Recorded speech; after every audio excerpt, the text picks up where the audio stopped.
Isang breaking news nga mga brad ang nakalap natin sa inilabas na post ng isang veteranong sports columnist. Kagulat-gulat ito mga brad kasi sa mga naunang balita ay inaasahang ang Gilas Rising Star na to ay magpapadraft sa PBA. At ang balita pa nga ay kukunin ng Hinebra. Pero ngayon ay pa-Japan na nga daw. At dahil dito, sino na ang kukunin ng Hinebra kapalit nito sa paparating na PBA draft? Sino nga ba ang player na ito? Tara, pag-usapan natin yan mga brad. Ngunit bago yan, huwag kalimutang mag-subscribe, like, and comment to our video and hit also the notification bell button para laging updated sa ating mga videos. Malapit na ang PBA draft at gayon din paparating na din ang new season ng Japan B-League. Kaya kakompetensya na naman ng PBA ang mga liga sa ibang bansa gaya ng Japan B-League. At mukhang may isa na namang Filipino Rising Star ang naagaw ng B-League sa PBA. At yan ay ang Gilas Rising Star na si Motor Mike Phillips na napakaganda ng ipinakita sa katatapos lang na window ng FIBA World Cup Asian Qualifiers. Si Motor Mike nga ay nasa kasalukuyang naglalaro pa sa San Juan Knights sa MPBL. Pero mukhang hindi na nga ito matatapos dahil sa inilabas na balita ni veteran sports broadcaster na si Dean Kenito Henson na nagsasabing Japan bound na nga itong si Motor Mike. Nauna pang ibalita noon na si Mike Phillips ay kukunin ng Hinebra sa paparating na PBA draft. Pero ngayon ay malabo na.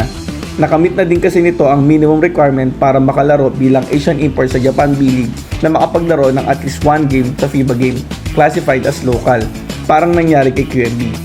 Siguradong maraming mapapabilib at pahirapan na pair kahit na world import itong si Phillips sa B-League with his motor, hustle, and athleticism.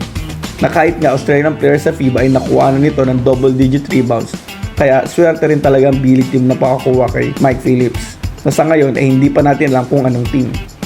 Pero, ang tanong, kung si Phillips na sabi sa reports ay target daw ang Hinebra before, ay sino na ang pwedeng kunin ng Hinebra ngayon sa number 2 pick nito sa PBA draft?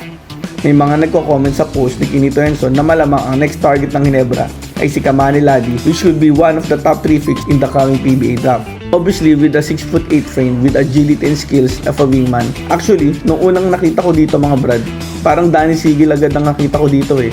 Yung big man pero mabilis, may dribbling at may shooting kahit sa tres. Naalala ko nga nung last year na imbitahan pa ito sa NBA Summer League, pero mas piniling manatili sa Ateneo for a one and done season.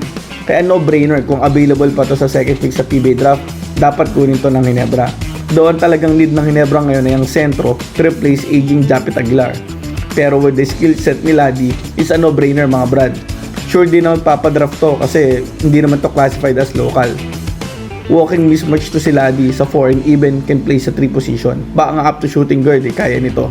Kaya exciting kung saan team mapupunta to. Ayun mga brad, isang breaking news nga ang balitang ito. Pero kayo mga brad, tingin nyo, tama ang ginawa ni Mike Phillips to play in Japan? At tingin nyo, si Kamani Ladi ang next best pick sa PBA draft ngayon? I-komento lang, pag-usapan natin yan. Thanks for watching and God bless. And see you on our next video.